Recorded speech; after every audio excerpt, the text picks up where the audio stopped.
అందరికీ యేసుక్రీస్తు నామంలో వందనాలండి. దేవుని యొక్క గొప్ప కృపను బట్టి, ఆయన యొక్క కనికరాన్ని బట్టి, ఆయన యొక్క దయను బట్టి మన కుటుంబాలన్నీ కూడా క్షేమంగా ఉన్నాయండి. మరి మనందరి జీవితాల్లో దేవుడు ఎన్నో మేలులు, ఎన్నో ఉపకారాలు జరిగించి మన చుట్టూ, మన కుటుంబాల చుట్టూ కంచె కాపుదల కృపనుంచుతున్న మన కన్న తండ్రి అయిన దేవునికి స్తుతి మహిమ కలుగును కాక. ప్రేమైన దేవుని పిల్లలారా, మరి ప్రార్థన చేసుకొని ఈరోజు వాక్యాన్ని ప్రారంభించుకుందామండి. పరిశుద్ధుడ, ప్రేమ నమ్మకం కలిగిన మా ప్రియ పరలోకపు తండ్రి, నీ ఘనమైన నామానికి వేల కొలది వందనాలు, స్తుతులు, స్తోత్రములు తండ్రి. ఎన్నో మేలులు, ఎన్నో ఉపకారాలు జరిగించవు తండ్రి. ఇప్పటి వరకు నా తండ్రి క్షేమంగా ఉంచి ఆరోగ్యం ఇచ్చిన తండ్రి, సజీవుల లెక్కలు మమ్మల్ని ఉంచినందుకు నా తండ్రి మీకే వందనాలు, స్తుతులు, స్తోత్రములు తండ్రి.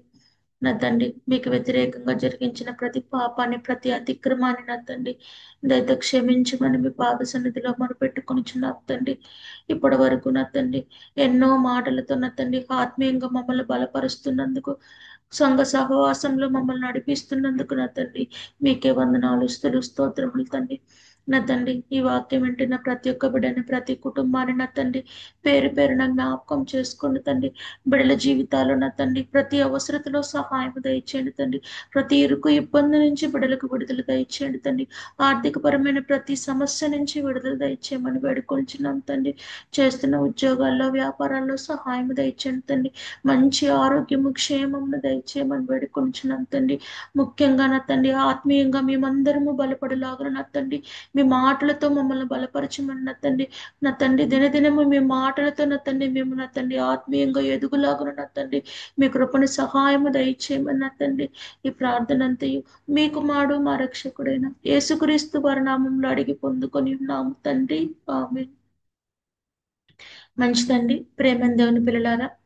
మరి ముందు వాక్యంలో ముందు మనం మాట్లాడుకున్న వాక్యంలో మోషే గారి గురించి మనం జ్ఞాపకం చేసుకుంటూ, మరి మోషే గారు మరి ఇశ్రాయేలును మరి అన్ని సంవత్సరంలో అరణ్యంలో దేవుని మాట చొప్పున మరి నడిపించుతూ తీసుకొచ్చిన మోషే గారు మాత్రము మరి దేవుడు వాగ్దానం చేసిన మరి ఆ దేశంలోనికి మోషే గారు మరి అడుగు పెట్టకపోవటం అనే విషయాన్ని గురించి మనం మాట్లాడుకుంటూ, మోషే గారి యొక్క మరి దేవుడు మోషే గారి గురించి బైబిల్ గ్రంథంలో రాయించిన కొన్ని మాటలను మనం గత వారం మరి మాట్లాడుకొని ఉన్నామండి.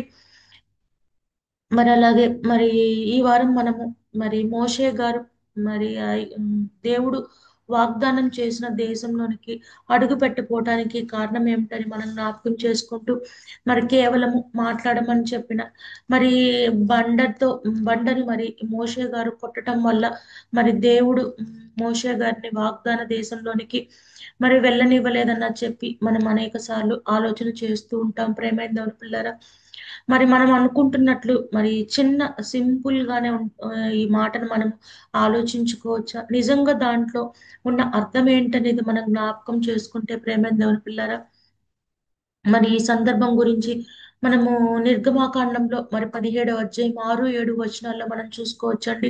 మరి హోరేబు కొండ మీద జరుగుతున్న మరి సందర్భంగా ఇది మనకు జ్ఞాపకం ఉంటుంది. అలాగే మరి సంఖ్యాకాండంలో 20వ అధ్యాయంలో కూడా మనకు కనపడుతుంది ప్రేమైన దేవుని పిల్లరా. మరి సంఖ్యాకాండము 20వ అధ్యాయంలో మరి 7, 8, 10 వచనాలు ఆ సందర్భాల్లో మనం జ్ఞాపకం చేసుకున్నట్లయితే అక్కడ ఈ వచనాలన్నీ మనకి కనపడతాయి ప్రేమైన దేవుని పిల్లరా. మొదటిగా 20వ అధ్యాయం, సంఖ్యాకాండము 20వ అధ్యాయంలో మొదటి నుంచి కొన్ని మాటలు చదువుకుందాం ప్రేమైన దేవుని పిల్లరా. మొదటి నెలయందు ఇశ్రాయేలీల సమాజము సీను అరణ్యమునకు రాగా ప్రజలు కాదేశులో దిగిరి. అక్కడ మిర్యాము చనిపోయి పాతి పెట్టబడును. మరి మిర్యాము ఆ సందర్భంలో చనిపోయిన మరి సందర్భం ప్రేమైన దేవుని పిల్లరా. మరి అలాగే కనుక కింద వచనాలు మనం జ్ఞాపకం చేసుకున్నట్లయితే ఆ సమాజమునకు నీళ్లు లేకపోయినందున వారు మోషే అహరోనులకు విరోధముగా పోగైరి. మరి సందర్భము మరి జరిగిన దాని యొక్క పరిస్థితి మనం జ్ఞాపకం చేసుకుంటేనండి, మరి మోషే గారు మరి దేవుడు బండతో మాట్లాడమన్నప్పుడు మోషే గారు బండని 2 సార్లు కొట్టడం వల్ల మరి తండ్రి యెహోవా అయిన తండ్రి మరి ఈ మోషే గారిని దేశంలోనికి, వాగ్దాన దేశంలోనికి అడుగు పెట్టరని చెప్పిన మాట మనకి కింద వచనాల్లో మనము చదువుకుంటాం ప్రేమైన దేవుని పిల్లరా. దానికి సంబంధించిన ముందు పరిస్థితులు మనం జ్ఞాపకం చేసుకుంటే, వాళ్ళకు నీళ్లు లేకపోయినందున వాళ్ళందరూ ఎవరికి విరోధంగా పోగయ్యారంటే మోషే గారికి, అహరోను గారికి ఇస్రాయేళ్లు విరోధంగా పోగైనట్లు మనకి కనపడుతుంది ప్రేమ పిల్లల. ఇక్కడ సందర్భాన్ని మనం జ్ఞాపకం చేసుకుంటే మరి ఇస్రాయేళ్లు ఆ సమయానికి ఆ సమయం జరిగిన సందర్భాన్ని కంటే ముందుగా మరి ఎన్నో రోజుల నుంచి మరి దేవుడు వాళ్ళను మరి అరణ్యంలో నడిపించిన ఆ జరిగిన పరిస్థితులన్నిటిని వాళ్ళు గమనించుకుంటూనే ఉన్నారు ప్రేమైన దేవుని పిల్లారా. వాళ్ళు ఐగుప్తు దేశంలో ఉన్నప్పుడు మరి రకరకాల తెగుళ్ళు రప్పించి వాళ్ళని అక్కడి నుంచి నడిపించిన ఆ అద్భుత కార్యాలన్నిటినీ కూడా వాళ్ళు చూచిన వాళ్ళే. ఎర్ర సముద్రాన్ని రెండు పాయలుగా చేయటం వాళ్ళు చూచారు. ఆకాశం నుంచి వాళ్ళ కోసం మన్నాను కురిపించటం చూశారు. మరి వీటన్నిటినీ గమనించుకుంటూ ఇన్ని చేయగలిగిన దేవుడు మరి మనకి నీళ్లు లేకుండా మరి నీళ్లు ఇవ్వకుండా ఉంటాడా అన్న ఆలోచన అయితే వాళ్ళకి లేకుండా పోయింది ప్రేమైన దేవుని పిల్లారా. మరి వాడు అటువంటి ఆలోచన లేదు కాబట్టే వాళ్ళు ఎలా తయారయ్యారంటే మోషే గారికి, అహరోను గారికి విరోధంగా తయారయ్యారు. అలాగే ఇంకా చూస్తే జనులు మోషేతో వాదించుతూ మోషే గారితో ఏం చేస్తున్నారంటే గొడవ పడుతున్నారంట, వాదిస్తున్నారంట, తర్కిస్తున్నారంట. అయ్యో, మా సహోదరులు యెహోవా ఎదుట చనిపోయినప్పుడు మేమును చనిపోయిన యెడల ఎంతో మేలు. ఇక్కడ అసలు ఈ చనిపోయిన దాకా వాళ్ళు వెళ్ళిపోయిన సందర్భం మనకు కనపడుతుంది ప్రేమ. నిజంగా ఇన్ని అద్భుత కార్యాలు చేయించి మరి అంతవరకు నడిపించిన దేవుడు మరి వాళ్ళకు నీళ్ళు ఇవ్వకుండా వాళ్ళని చనిపోయే స్థితికి తీసుకొస్తారన్న ఆలోచన అయితే వాళ్ళకు లేదు ప్రేమైన దేవుని పిల్లారా. లేకుండా వాళ్ళ యొక్క నమ్మకాన్ని, విశ్వాసాన్ని కోల్పోయి దేవుడు జరిగించిన అద్భుత కార్యాల ఎడల నమ్మకం, విశ్వాసాన్ని కనపరచకుండా వాళ్ళు మోషే అహరోనుకి ఎదురు తిరుగుతూ వాళ్ళతో పోట్లాడుతున్నట్లు మనకి ఇక్కడ కనపడుతుంది ప్రేమైన దేవుని పిల్లారా. ఇంకా మాట్లాడుతూ వాళ్ళు ఈ కాని చోటుకి మమ్ము తెచ్చుటకు ఐగుప్తులో నుండి మమ్మల్ని ఏల రప్పించితివి. ఈ స్థలంలో గింజలు లేవు, అంజూరాలు లేవు, ద్రాక్షాలు లేవు, దానిమ్మలు లేవు, త్రాగుటకు నీళ్లు లేవన్రి.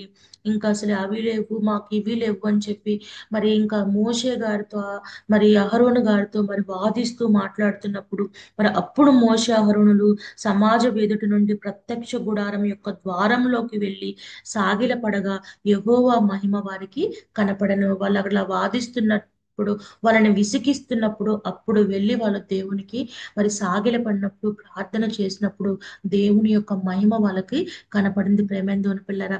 అంతటి యెహోవా మోషేకి ఎలాగ సెలవిచ్చినో అప్పుడు మరి తండ్రి అయిన దేవుడు మరి మోషే గారికి ఇప్పుడు ఒక మాట సెలవిస్తున్నాడు.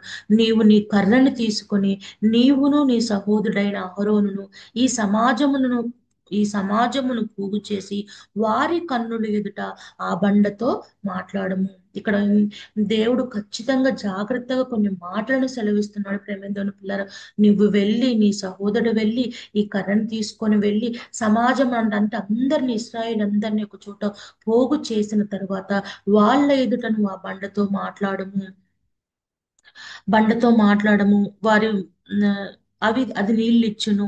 నీవు వారి కొరకును నీళ్లను బండలో నుండి రప్పించి సమాజమునకును వారి పశువులకు త్రాగుటిమ్ము. నువ్వు ఇలా వాళ్ళందరినీ సమకూర్చి వాళ్ళ ఎదుట నువ్వు బండతో మాట్లాడితే అది నీకు నీళ్లు ఇస్తుందని చెప్పి మరి ఖచ్చితంగా అంత వివరంగా మరి మోషే గారికి మరి దేవుడు సెలవించినప్పుడు తర్వాత మోషే గారు చేసిన ఆ యొక్క సందర్భాన్ని అంతా మనకి తెలుసు ప్రేమేందోన పిల్లగా.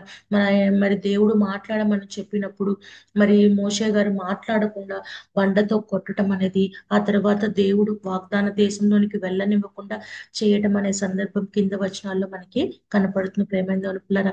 నిజంగా జ్ఞాపకం చేసుకుంటే మరి ఎందుకంత మరి ఈ మోషే గారిని మరి దేవుడు ప్రత్యేకంగా మరి ఇశ్రాయేలులను ఐగుప్తులో నుంచి నడిపించటానికి మరి వాగ్దాన దేశంలోనికి వాళ్ళని తీసుకొని రావటానికి మోషే గారి యొక్క జననం అనేది జరిగింది ప్రేమేంద్రుని పిల్లల.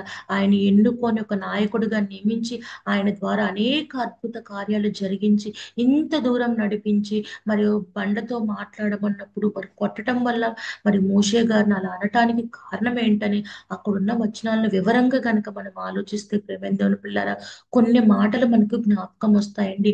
దేవుడికి మరి నచ్చని కొన్ని పనులు జరిగినప్పుడు మరి దాని యొక్క ఫలితం అనేది మనము అనుభవించవలసిన పరిస్థితి వస్తుందనే విషయానికి మనకు ఈ సందర్భాన్ని బట్టి మనము జ్ఞాపకం చేసుకోవచ్చండి. ఆ విషయాన్ని కనుక మనం జ్ఞాపకం చేసుకుంటే మొట్టమొదటిగా మనకి ఇక్కడ అర్థమయ్యేది విషయం ఏంటంటే వాళ్ళలో నమ్మకము, విశ్వాసం అనేది లేకపోవటం ప్రేమైందో పిల్లరా.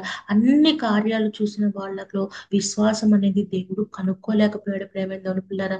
వాళ్ళు అలాగే దేవుని మీద తిరుగుబాటు చేయటము మొదలుపెట్టారు. మరి అలా చేస్తున్నప్పుడు, అలా విశ్వాసం లేకుండా వాళ్ళు అలా చేస్తున్నప్పుడు మోషే గారు, మరి దేవుడు జరిగించిన ఇన్ని కార్యాలను చూసిన మోషే గారు వాళ్ళ యొక్క విశ్వాసాన్ని బలపరచడానికి బదులు మరి మోషే గారు కూడా కోపాన్ని చూపించడం అనేది మనకు అక్కడ కనపడుతుంది ప్రేమేందోని పిల్లరా. నిజంగా దేవుడు జరిగించిన కార్యాలన్నిటినీ జ్ఞాపకం చేసుకుని అక్కడున్న ఇస్రాయేల్ యొక్క వాళ్ళ యొక్క విశ్వాసాన్ని ఆయన బలపరచాలి. దేవుడు జరిగించిన కార్యాలన్నిటినీ వాళ్ళకు జ్ఞాపకం చేసి ఆయన ఎలా వాళ్ళని విడిపించాడు, ఎలా నడిపించారు, ఎర్ర సముద్రాన్ని ఎలా పాయలు చేశారు, ఈ విషయాలన్నిటిని జ్ఞాపకం చేస్తూ వాళ్ళ యొక్క విశ్వాసాన్ని ఆయన బలపరచాల్సిన మోషే గారే మరి ఓర్పుని కోల్పోయి మరి కోపంతో మరి కార్యం జరిగించడం అనేది మొదటి సందర్భం ప్రేమైన వరుపులారా. ఇంకా మన ఆ సమయంలో మోషే గారి యొక్క పరిస్థితి మనం ఇక్కడ చూసుకున్నట్లయితే మన కింద వచనంలో చూసుకోవచ్చు ప్రేమైన వరుపులారా. చూసుకున్నట్లయితే పదవచనం 20వ అధ్యాయము, సంఖ్యాకాండం 20వ అధ్యాయం 10వ వచనంలో, తరువాత మోషే అహరోనులు ఆ బండ ఎదుట సమాజంను పోగు చేసినప్పుడు అతడు వారితో, ద్రోహులారా వినుడి. ఇక్కడ ఇశ్రాయేలుతో మరి మోషే గారు మాట్లాడే మాటలను బట్టి ఆయన యొక్క పరిస్థితి, ఆయన యొక్క ఆ సమయంలో ఆయన యొక్క పరిస్థితి మనకి అర్థమవుతుంది ప్రేమైన అనుకున్నారా. కోపంతో వాళ్ళు విసిగించిన దాన్ని బట్టి ఆయన విసుక్కుంటూ చికాకుగా మరి కోప్పడి అక్కడికి వచ్చి ఎలా మాట్లాడుతున్నారంటే, ద్రోహులారా వినుడి, మేము ఈ బండలో నుండి మీ కొరకు నీళ్లు రప్పించవలన అనెను. అక్కడ దేవుడు మరి మాట్లాడినప్పుడు దేవుడు ఏమని మాట్లాడాడు, సమాజం అంతా పోగు చేయమని చెప్పి బండతో మాట్లాడి నీళ్లు తెప్పించమని మాత్రమే దేవుడు మాట చెప్పినట్టు మనకి కనపడుతుంది. కానీ ఇక్కడ మోషే గారు ప్రవర్తించిన తీరు మనం చూసుకున్నట్లయితేనండి, ఆయనలో నుంచి కోపము, వాళ్ళు తెప్పించిన చికాకు అన్నిటిని బట్టి ఆయన నోట్లోంచి వచ్చే మాటలు అంటే, ద్రోహులారా, ఇశ్రాయేలును ద్రోహులారా వినుడి, మేము ఈ బండలో నుంచి మీ కొరకు నీళ్ళు అంటే మేము దీంట్లోంచి మీకు నీళ్లు రప్పించాలా అని చెప్పి మోషే గారు మాట్లాడుతున్నట్లు మనకి కనపడుతుంది ప్రేమిందంటున్నారు. అక్కడ నీళ్లు రప్పించేది కానీ అద్భుత కార్యాలు అన్ని జరిగించేది ఎవరంటే తండ్రి అయిన దేవుడు. ప్రేమేంద్రుడు మోషే గారి ద్వారా, అహరోను గారి ద్వారా రప్పిస్తున్నారు కానీ రప్పించేది మాత్రం తండ్రి అయిన దేవుడే. దేవుడు చెప్పిన మాట అక్కడ మరి జ్ఞాపకం చేసుకునక వాళ్ళ మాటలతో మోషే గారు తన మాటలతో తన కోపాన్ని, ఓర్పు లేకుండా మరి సహనం లేకుండా మరి దేవుడి యొక్క మాటను వ్యతిరేకిస్తూ మరి ద్రోహులానని మాట్లాడుతున్నట్లు మనకు అక్కడ కనపడుతుంది ప్రేమేందోను పిల్లారా. నిజంగా మరి ఇక్కడ రెండో విషయం మనం జ్ఞాపకం చేసుకున్నట్లయితే, నిజంగా అక్కడ అంతమంది ముందు దేవుని యొక్క మాటను నిర్లక్ష్యం చేయటం అనేది, మోషే గారు నిర్లక్ష్యం చేయటం అనేది మనకి కనపడుతుంది ప్రేమేంద్ర. దేవుని మాటను నిర్లక్ష్య పెట్టి మనకు నచ్చినట్లుగా మనం జరిగించినట్లయితే అది చాలా మరి వ్యతిరేకమైన కార్యం ప్రేమేంద్ర. అంతమంది సమాజం అందరినీ మరి కూర్చి అక్కడ వాళ్ళందరి ముందు బండతో మాట్లాడమని చెప్పి దేవుడు ఒక మాట ఖచ్చితంగా సెలవించినప్పుడు ఆ మాటను నిర్లక్ష్య పెట్టి, దేవుని మాటను నిర్లక్ష్య పెట్టి మరి అంటే దేవునికి మరి ఆ వినయం లేకుండా మరి దేవుని మాటను లెక్కలేనట్లుగా మరి నిర్లక్ష్య పెట్టి జరిగించటం అనేది రెండవ తప్పుగా మనకి కనపడుతుంది ప్రేమ. దేవుని యందు నమ్మకము, విశ్వాసం ఉంటే గనక మోషే గారు మరి వాళ్ళతో దేవుని యొక్క కార్యాలు వివరించి వాళ్ళ నమ్మకాన్ని, విశ్వాసాన్ని పెంచటానికి ప్రయత్నించాలి. అంతేగాని వాళ్ళ మాటలకు మరి చిరాకు పడి కోపం తెచ్చుకొని మరి అలాగే రెండవదిగా దేవుడు చెప్పిన మాట ప్రకారం చేయకుండా దేవుని మాటను నిర్లక్ష్యం చేసి తమకు నచ్చినట్లుగా మరి జరిగించినట్లు, తనకు నచ్చినట్లుగా మాట్లాడినట్లు జరిగించినట్లు మనకు అక్కడ కనపడుతుంది ప్రేమైందవును పిల్లరా. అయినా దేవుడు తన కార్యాన్ని అయితే జరిగించారు. ఎందుకంటే మాట ఇచ్చి తప్పని వాడు మన దేవుడు కనుక బండలో నుంచి నీళ్లు వస్తాయన్న మాట నెరవేర్చడానికి ఆయన బండను మాట్లాడమన్నా కొట్టినా సరే దాంట్లో నుంచి నీళ్లు తెప్పించిన దేవుడు. కానీ మరి మోషే గారు జరిగించిన మరి దేవునికి వ్యతిరేకంగా దేవుని మాటను నిర్లక్ష్య పెట్టి మరి జరిగించిన ఆ పనికి, అలాగే ఇంకొకటి కూడా మనం చూసుకున్నట్లయితే కింద వచనాలు అప్పుడు యెహోవా మోషే అహరోనుతో మీరు ఇశ్రాయేలుల కన్నుల ఎదుట నా పరిశుద్ధతను సన్మానించినట్లు నన్ను నమ్ముకొనకపోతిరి కనుక. ఇక్కడ కనపడుతుంది ప్రేమేందంటాడు. ఇంకొకటి ఏంటంటే నమ్మకం అనేది కనపరచలేదు. పరిశుద్ధతను కాపాడుకున్నట్లు నమ్మకం అనేది వాళ్ళు కనపరచలేనట్లు దేవుడు ఇక్కడ గమనించాడు. ప్రేమేందోడు పిల్లరా, నమ్మకము విశ్వాసాన్ని వాళ్ళు కోల్పోయినట్టు దేవుడు గమనించాడు.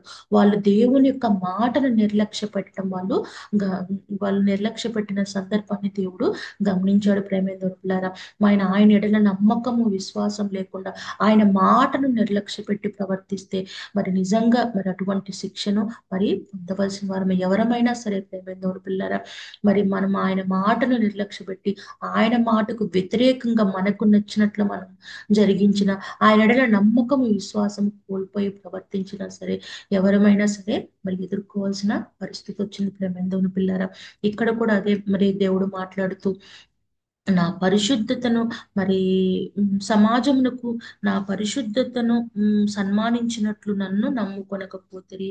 మరి అన్ని కార్యములు దేవుడు జరిగించారని ఆయన యొక్క గొప్పతనాన్ని పరిశుద్ధతను వాళ్ళకు నమ్మకాన్ని విశ్వాసాన్ని సమాజముకు కలిగించి వాళ్ళు దేవుడు జరిగించిన మాట చొప్పున వాళ్ళు జరిగించి మరి కార్యం చేసినట్లయితే మరి దేవుడికి అది మరి నచ్చేదిగా ఉండేది. ప్రేమేంద్ర, కానీ అక్కడ అలా జరగలేదు. దేవుని యొక్క పరిశుద్ధతను సన్మానించినట్లు వాళ్ళు నమ్మకాన్ని కనపరచలేకపోయారు. మోషే గారు కానీ అహరోను గారు కానీ ఆ సమాజం అంతయు నమ్మకం విశ్వాసం ముందు దేవుడు జరిగించిన ప్రతీది మరి మర్చిపోయేటట్లుగా వాళ్ళు ప్రవర్తించారు. అలాగే దేవుని మాటను నిర్లక్ష్య పెట్టడం అనేది కనపడుతుంది. ప్రేమేంద్ర పిల్లరా, దీనిని బట్టే మోషే గారు మరి దేవుడు మరి వాగ్దానం చేసిన దేశంలోనికి ఆయన అడుగు పెట్టలేకపోయారు. మార్గం మధ్యలోనైనా చనిపోవటము జరిగింది. ప్రేమ మనం ఒక బండను మీతో మాట్లాడమంటే బండను కొట్టినందుకే అంత మరి మోషే గారిని వాగ్దాన దేశంలోని వెళ్ళలేకుండా చెయ్యాలా అని మనం అనుకుంటాం. కానీ దాంట్లో ఉన్న ప్రతి ఒక్క మాటను మనం జ్ఞాపకం చేసుకున్నట్లయితే ప్రేమేంద్రులు ఒక ప్రతి ఒక్క మరి పదాన్ని మనం జాగ్రత్తగా చదివినట్లయితే దాంట్లో దేవుడికి వ్యతిరేకంగా మరి జరిగిన పనులు మనకు జ్ఞాపకం వస్తాయి. ప్రేమేంద్రులారా, మరి అన్ని కార్యాలు జరిగించి అన్ని తెగుళ్ళు తెప్పించి ఐగుప్తు దేశంలో వాళ్ళని అరణ్య మార్గంలో ఎన్నో మరి అద్భుత కార్యాలు జరిగించి అంత దూరం నడిపించిన ఆయన మీద మరి నమ్మకాన్ని కోల్పోయినట్లయితే పరిశుద్ధతను కనపరిచినట్లు మరి వాళ్ళ నమ్మకాన్ని మరి కనపరచకపోతే మరి దేవుని యొక్క ఆలోచనలు ఎలా ఉంటాయో మనము జ్ఞాపకం చేసుకోవాలి. ప్రేమేంద్రులారా, అంతేకాదు కానీ మరి ఆయన చేయమన్న పనిని అంత సమాజ మందిరం ముందు మాట్లాడమని చెప్పి మరి ఆయన అప్పగించిన పనిని నిర్లక్ష్య పెట్టి వాళ్ళని దోషులారాన్ని దూషిస్తూ కోపంతో మరి బండను కొట్టినప్పుడు మరి దేవుని యొక్క మాటను లెక్కలేనట్టుగా చేసినట్టు. ప్రేమేంద్రులారా, దేవుని మాటను నిర్లక్ష్యం చేసినట్టుగా ఎందుకనుకనే మరి దేవుడు మరి మోషే గారిని వాగ్దాన దేశంలోనికి అడుగు పెట్టకుండా చేయటం అనేది జరిగింది. ప్రేమేంద్రులారా, కాబట్టి మనము కూడా జ్ఞాపకం చేసుకోవాల్సింది ఏమిటంటే దేవుని యొక్క మాటను నిర్లక్ష్య పెట్టకూడదు. ఆయన మాటను మీరి మన జీవితాల్లో మనము జరిగించకూడదు. ప్రేమేంద్రులారా, అయితే జ్ఞాపకం చేసుకున్నట్లయితే తర్వాత మోషే గారు మరి దాని గురించి తెలుసుకోవడం, తర్వాత భక్తి జీవితంలో ఆయన గొప్పగా బ్రతకడం, ఆయన కనాను మరి వాగ్దాన దేశంలోకి మరి వెళ్ళలేకపోయినా సరే మరి దేవుని యొక్క మరి స్వాస్థ్యాన్ని పొందగలిగే గొప్ప స్థితిలో ఆయన తర్వాత ఉన్నట్లు మనము జ్ఞాపకం చేసుకోవచ్చు. ప్రేమంతులారా, ఆ ఒక్క విషయంలో మరి ఆయన దేవునికి వ్యతిరేకంగా జరిగించి వాగ్దాన దేశంలోకి వెళ్ళలేకపోయినా తర్వాత ఆయన మరి దేవుని అందరూ కనపరిచిన భయభక్తుల వల్ల మరి మరి దేవుని యొక్క స్వాస్థ్యాన్ని మరి పొందగలిగినట్లు మనము జ్ఞాపకం చేసుకోవచ్చు. ప్రేమైన పిల్లలు, కానీ ఈ మాట ద్వారా మనం నేర్చుకోవాల్సిన పాఠం ఏమిటంటే మన జీవితంలో కూడా ప్రేమైన పిల్లల కొన్ని కొన్ని పరిస్థితుల్లో మరి మోషే గారిని అయితే మనం అనుకుంటాం, కానీ ఏ దేవుడు మాట్లాడమన్నప్పుడు దేవుడు మాటను నిర్లక్ష్య పెట్టి ఎందుకు అలా చేసి ఉండాలి అని చెప్పి మనమైతే అనుకోవచ్చేమో, కానీ అదే పరిస్థితుల్లో మనం ఉంటే మనం ఇంకెంతలా జరిగించే వాళ్ళమో జ్ఞాపకంగా ఆలోచనగా మనము చేసుకోలేము. చేసుకోలేం ప్రేమైన. మన జీవితంలో కూడా ఎన్నో ఇబ్బందులు, ఇరుకులు వచ్చినప్పుడు, శ్రమలలో ఏంటంటే మన యొక్క బలహీనతలను మనము బయటపడేస్తాం. మన ఆత్మీయ జీవితం ఎదిగే విషయంలో మన బలహీనతలు మన ఆత్మీయతను మరి తగ్గించేస్తాయి ప్రేమైన. వాటిని ఎదుర్కొనే విషయంలో, బలహీనతలను జయించే విషయంలో మనము ఓడిపోతూ ఉంటాం. మన కోపం కావచ్చు, మన కోపం వల్ల కావచ్చు, మనము సహనం లేకపోవడం వల్ల కావచ్చు, అనేక సందర్భాల్లో మనకున్న ఇతర బలహీనతల వల్ల ఏం చేస్తామంటే దేవుని అంతర నమ్మకాన్ని, విశ్వాసాన్ని కోల్పోతూ ఉంటాం ప్రేమేంద్ర. దేవుని ఎడల మరి దేవుని మాటను నిర్లక్ష్య పెట్టేలాగా మనము చేస్తూ ఉంటాము. వాక్యం ఒకవైపు ఒకలాగా చెప్తుంటే మనం వేరొక మార్గంలో వెళ్ళేలాగా, మన యొక్క బలహీనతని బట్టి వేరొక మార్గంలో వెళ్ళేలాగా మనము ప్రవర్తిస్తూ ఉంటాం ప్రేమేంద్ర. కానీ ఈ మాటల ద్వారా, ఈ రోజు మనం మాట్లాడుకున్న మాటల ద్వారా మనం జ్ఞాపకం చేసుకోవాల్సింది ఏంటంటే, ఎటువంటి బలహీనతలు ఎలా ఉన్నా సరే దేవుని నమ్మకాన్ని, విశ్వాసాన్ని కోల్పోకూడదు. మన బలహీనతలు వాటిని జయించేలా ఉండకూడదు. మన బలహీనతలను దాటి మనము ఆత్మీయంగా ఎదిగే వాళ్ళముగా ఉండాలి ప్రేమ. ఏ బలహీనత అయినా సరే మన దేవుని మాటను మీరే వారిగా మనము ఉండకూడదు. మరి నిజంగా మరి ఈ లోక విషయంలో మరి వాగ్దాన దేశంలో వెళ్ళలేకపోయినా, మరి మోషే గారి తర్వాత మరి భక్తి జీవితంలో ఉన్న ఆ గొప్ప జీవితాన్ని బట్టి ఆయన పరలోకాన్ని స్వతంత్రించుకునే అవకాశం అయితే ఆయన పొందగలిగారు. కానీ మనము మన బలహీనతల వల్ల, మన అవిశ్వాసం వల్ల కానీ, లేదా మనం దేవుని మాట మీరటం అలాంటి మరి కార్యములు జరిగించి మన జీవితాల్లో మనం మాత్రం పరలోకాన్ని కోల్పోయే వారంగా ఉండకూడదు ప్రేమేంద్రులారా. ఎంత ఎటువంటి బలహీనతలు ఉన్నా విశ్వాస విషయంలో, దేవుని మాట చొప్పున నడిచే విషయంలో మనము ఎటువంటి అతిక్రమం అనేది జరిగించకూడదు. అటువంటి గొప్ప ధన్యత, భాగ్యం మనందరికీ దేవుడు దయచేయాలని, ప్రతి ఒక్క బలహీనతను మనం జయించి ఆత్మీయంగా బలపడేలాగా దేవుడు మనకు గొప్ప కృపను చూపించాలని ప్రేమతో కోరుకుంటూ ఈ మాటలు ముగిస్తున్నానండి. మరి అలాగే ఇంకా ఈ జూడిత్ సిజిసి ఛానల్ను ఇంకా ఎవరైనా సబ్స్క్రైబ్ చేసుకున్నట్లయితే ఈ ఛానల్ని సబ్స్క్రైబ్ చేసుకోవాల్సిందిగా ప్రేమతో కోరుకుంటున్నామండి. అలాగే మీ బంధువులకి, స్నేహితులకి, మీకు తెలిసిన వాళ్ళందరికీ కూడా ఈ మెసేజెస్ అన్నిటినీ షేర్ చేయవలసిందిగా ప్రేమతో కోరుకుంటున్నామండి. అందరికీ వందనాలు.